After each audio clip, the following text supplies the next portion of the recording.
इस वीडियो में हम लोग जानने वाले हैं कि कैसे आप अपने बिजनेस के लिए एक सेल्स पिच तैयार कर सकते हैं। तो दोस्तों, वीडियो शुरू करने से पहले आपसे एक रिक्वेस्ट है, अगर आपको वीडियो पसंद आता है तो ही केवल इस चैनल को आप सब्सक्राइब करिएगा। अगर नहीं करते हैं तो हमें एक फीडबैक मिलेगा कि काम में और सुधार की जरूरत है। तो चलिए इस वीडियो को शुरू करते हैं।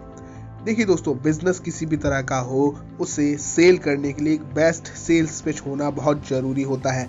लेकिन वो बेस्ट सेल्स पिच तैयार करने में बहुत सारी मेहनत लगती है और परफेक्टली उसे कैसे बनाया जाए, ऐसा कोई रास्ता हमारे पास एग्जैक्टली तो नहीं होता है। तो चलिए आज इस वीडियो में हम जल्दी से समझ लेते हैं वो ऐसे 10 स्टेप्स जिनकी मदद से आप अपने बिजनेस की सेल्स पिच तैयार कर पाएंगे। तो सबसे पहला स्टेप होता है दोस्तों एनर्जेटिक वेलकम, या इसे हैप्पी वेलकम भी कहते हैं। इसका मतलब क्या होता है कि जब भी आप अपने कस्टमर को कॉल कर रहे हैं, जब आपने कस्टमर का नंबर डायल कर दिया है और कस्टमर ने पिक किया है, तो आपको बहुत ही एनर्जी के अंदर और हैप्पी वे के अंदर अपने कस्टमर के साथ ग्रीटिंग्स करनी है। जैसे हेलो सर, नमस्कार, मैं XYZ कंपनी से बात कर रहा हूं, क्या मेरी बात मिस्टर वाई से हो रही है? ठीक है, कुछ इस तरीके से। आपको डल बिल्कुल नहीं होना है आपकी कॉल की स्टार्टिंग में ही। ये इसलिए होता है दोस्तों कि आप अगर एनर्जी के साथ में बात कर रहे हैं तो आपको सामने से भी एक एनर्जेटिक रिप्लाई मिलने की आशंका होती है, संभावना होती है, क्योंकि सेल्स का मतलब होता है एनर्जी का ट्रांसफॉर्मेशन। तो अगर आप डल रहेंगे तो क्लाइंट भी डेफिनेटली आपके साथ डल रिस्पॉन्स से ही बात करने वाला है। तो कोशिश कीजिए अपने पहले स्टेप के अंदर अपनी एनर्जी को थोड़ा हाई लेकर जाइए। तो ये हुआ स्टेप नंबर 1। दूसरा स्टेप है रीजन ऑफ कॉलिंग। इस स्टेप पे आपको ये बताना होता है कि आपने कस्टमर को, आपके क्लाइंट को कॉल क्यों किया है, उसने कौन सा ऐड देखा था, किस प्लेटफॉर्म पर देखा था, उस ऐड में क्या था। क्योंकि कई बार क्या होता है कि हमारे पास जो डेटा आता है उस पर हम इंस्टेंट कॉल नहीं कर पाते हैं, और कस्टमर भी अगर मल्टीपल एड्स पर इंटरेस्ट शो कर रहा है तो बहुत चांसेस हैं कि वो ये ना पहचान सके कि पर्टिकुलर आप किस कंपनी से और किस प्रोडक्ट के लिए या किस सर्विस के लिए बात कर रहे हैं। तो यहाँ पर आपको सेकंड स्टेप में बताना है कि आपने ये ऐड किस प्लेटफॉर्म पर चलाया था, उसमें क्या था, और आप क्या सेल करना चाह रहे हैं या आप क्या प्रोवाइड करवाना चाह रहे हैं एज अ सर्विस। तीसरा स्टेप होता है स्मॉल इंट्रोडक्शन। स्मॉल इंट्रोडक्शन में हमें क्या करना होता है, हमारी ओवरऑल जो पिच है 20 मिनट, 40 मिनट या 1 घंटे की, उसकी एक समरी कस्टमर को बतानी होती है, जिसमें हमारा क्या प्रोडक्ट है, क्या सर्विस हम लोग डिलीवर कर रहे हैं, इसे लेने के क्या रिक्वायरमेंट्स होते हैं, इसकी प्राइसिंग क्या रहती है, इसके रूल्स एंड रेगुलेशन क्या है, ये सारी जानकारी हमें एक स्मॉल इंट्रो के अंदर देना होता है, ताकि कस्टमर उन सभी रिक्वायरमेंट्स को मीटअप कर रहा है या नहीं ये हमें पहले ही पता चल जाए। तो इसका फायदा ये होता है कि कस्टमर जो कि आपको एंड ऑफ द कॉल में अपना एक रीजन बताने वाला था, वो आपको पहले ही सुनने को मिल जाता है। फॉर एग्जाम्पल, आपने अपनी पूरी बात बता दी, अपना पूरा प्रोजेक्ट एक्सप्लेन कर दिया, एंड में जब आपने अपनी प्राइसिंग एक्सप्लेन की तो कस्टमर ने कहा I can not invest that much, या मैं इतना पैसा नहीं लगा सकता हूं। तो यहाँ पर आपका समय बर्बाद हुआ है दोस्तों। तो थर्ड स्टेप बहुत ही इंपॉर्टेंट है। इसमें हम स्मॉल इंट्रो मतलब छोटे से रूप में अपना पूरा प्रोजेक्ट एक्सप्लेन करते हैं, उसकी रिक्वायरमेंट्स बताते हैं, और उसको मीटअप अगर होता है तो ही हम आगे बात करते हैं। अगला स्टेप है KYC। KYC की फुल फॉर्म होती है नो योर कस्टमर। तो यहाँ पर हमें क्या करना है, हमारे कस्टमर की जो इन्फॉर्मेशन हमारे पास आई है, क्योंकि कई बार फेसबुक, गूगल या वेबसाइट पर कस्टमर खुद ही अपनी सभी इन्फॉर्मेशन फिल करके हमें सेंड करता है, तो हमें उन इन्फॉर्मेशन को कंफर्म करना है। जैसे कस्टमर कहाँ से बिलोंग करता है, कस्टमर अभी क्या करता है, उसके इन्वेस्टमेंट क्राइटेरिया जो उसने फिल की हैं उसे आपको कंफर्म करना है। इसके अलावा अगर आपके पास कस्टमर की पूरी जानकारी नहीं आ रही है तो यहाँ पर आपको वो जानकारी कलेक्ट करनी है। जितना ज़्यादा आप अपने कस्टमर के बारे में जानेंगे उतना ही ज़्यादा आपकी सेल्स को कन्वर्ट करने में आपको हेल्प होगी, क्योंकि जब आप कस्टमर के अकॉर्डिंग उसे प्रोडक्ट पिच करते हैं तभी वो उसकी तरफ अट्रैक्ट ज़्यादा होता है। इसके बाद आता है वाई। इस स्टेप का मतलब क्या हुआ कि कस्टमर आपसे पर्टिकुलर सर्विस या पर्टिकुलर प्रोडक्ट क्यों परचेज करना चाहता है। यहाँ पर देखिए, कोई भी काम करने का हर किसी के पास कोई ना कोई रीज़न होता है। तो अगर कस्टमर ने आपके बिजनेस में इंटरेस्ट शो किया है, आपके प्रोडक्ट में इंटरेस्ट शो किया है, तो यहाँ पर इस स्टेप पर आपको उससे जानना है कि वो क्यों पर्टिकुलर आपके प्रोडक्ट या सर्विस में इंटरेस्ट रखता है। यहाँ पर जो आपको आंसर मिलेगा, इससे आप कस्टमर की जो सीरियसनेस है उसको जज कर सकते हैं। जैसे एक क्लाइंट से आपने पूछा, सर आप हमारी सर्विस में क्यों इंटरेस्टेड है। उसने कहा, जी बस आपका ऐड देखा था, अच्छा लगा, सोचा जानकारी ले लेते हैं। तो एक जवाब आपको ये मिला।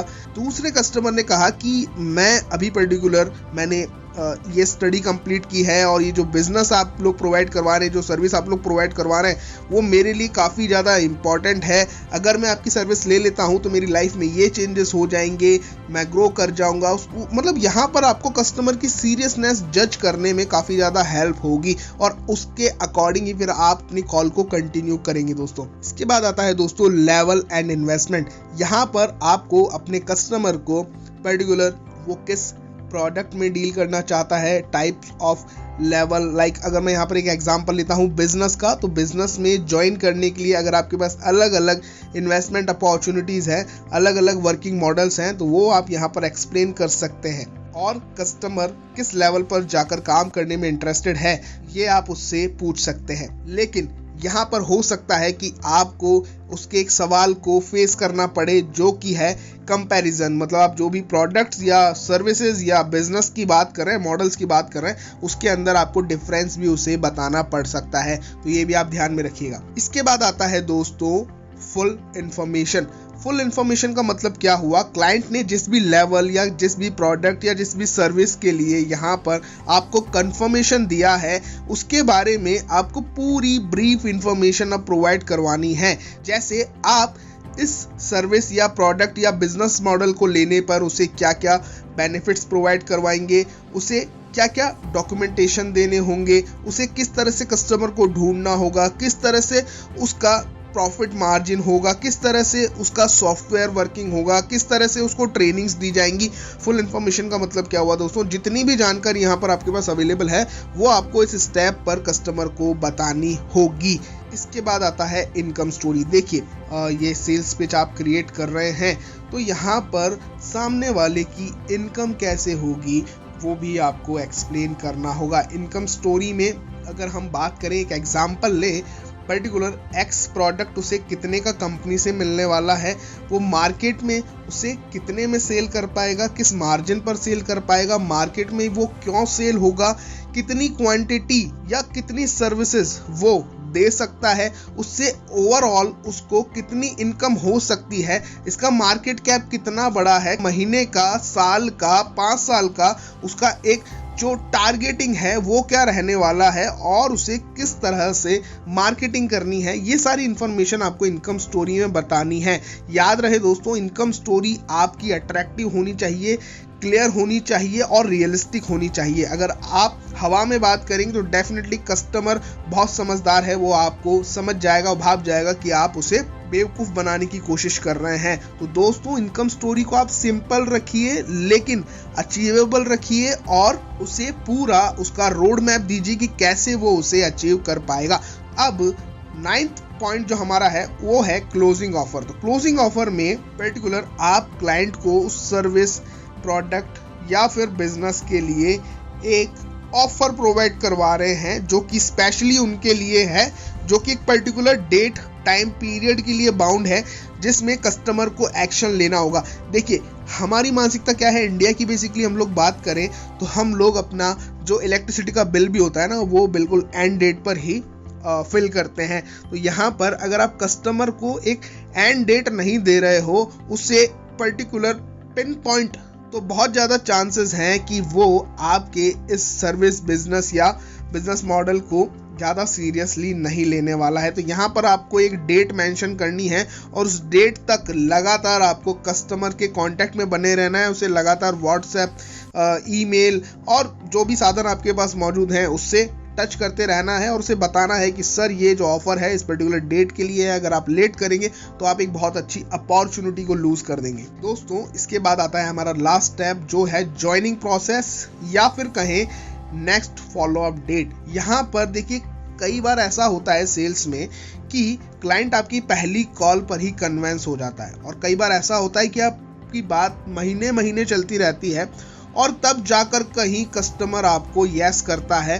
तो यहाँ पर 10th स्टेप में आपको उसे ज्वाइनिंग प्रोसेस बताना है कि आपका जो प्रोडक्ट है या आपका जो कंपनी है, जो बिजनेस है, जो सर्विस है, उसे लेने का या उसे बाय करने का क्या प्रोसीजर रहता है, क्या डॉक्यूमेंटेशन रहते हैं, किस तरह से वो अपने फाइनल स्टेप पर पहुंच सकता है। तो यहाँ ज्वाइनिंग स्टेप आपको बताना है। इसके अलावा अगर कस्टमर अभी तक आपसे कन्वेंस नहीं है, वो डिटेल्स मांग रहा है कि आप मुझे पहले अपनी डिटेल शेयर कीजिए, तो आप डेफिनेटली उससे डिटेल शेयर कीजिए और उससे अगली फॉलो अप डेट जरूर ले लीजिए, ताकि आप उस दिन उसे कॉल करके उसके जो भी रिलेटिव क्वेश्चंस हैं पर्टिकुलर हमारे जो भी हम प्रोडक्ट सेल कर रहे हैं उसके लिए, तो वो हम उसे आंसर कर सकें।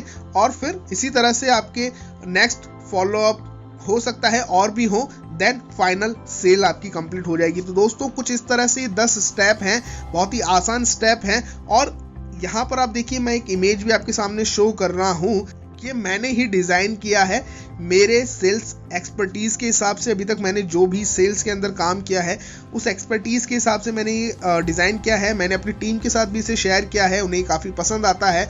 वो अपने वर्किंग प्लेस पर इसका एक प्रिंट आउट जरूर लगा कर रखते हैं, ताकि जब भी वो कॉल करें तो किसी भी स्टेप को मिस ना करें, अपनी जो भी बात है पूरी वो तरीके से करें, हर एक स्टेप को फॉलो करें, कोई भी इंफॉर्मेशन उनसे मिस ना हो। तो यहाँ पर आप देखेंगे स्मॉल में हमने कुछ सब पॉइंट्स लिखे हुए हैं, जैसे बेनिफिट्स, ये कहाँ आएंगे, ये आएगा फुल इंफॉर्मेशन के अंदर। इसके अलावा इनकम स्टोरी, तो इनकम स्टोरी के क्या पार्ट हैं, किस तरह से आप उस इनकम स्टोरी को क्रिएट करेंगे, उसके कुछ स्टेप्स हैं। इसके अलावा क्लोजिंग में आपको क्या कहना है, क्लोजिंग ऑफर जब आप दे रहे होंगे तो उसके भी कुछ सब पॉइंट्स हैं। तो ये अगर आप पूरी पिच सुनना चाहते हैं जो कि एक टैक्सेशन बिजनेस के ऊपर बनी हुई है, तो आप डिस्क्रिप्शन में दिए गए लिंक पर जाकर इसे सुन सकते हैं दोस्तों। चलिए, तो अगर आपको हमारा काम पसंद आया है तो अभी इस चैनल को सब्सक्राइब कर दीजिए, क्योंकि अगर आप सब्सक्राइब करेंगे तो मैं ऐसे ही और नॉलेजेबल वीडियोस आपके लिए रेगुलर लेकर आता रहूंगा। वीडियो को पूरा देखने के लिए बहुत बहुत धन्यवाद। मिलते हैं अगले वीडियो में।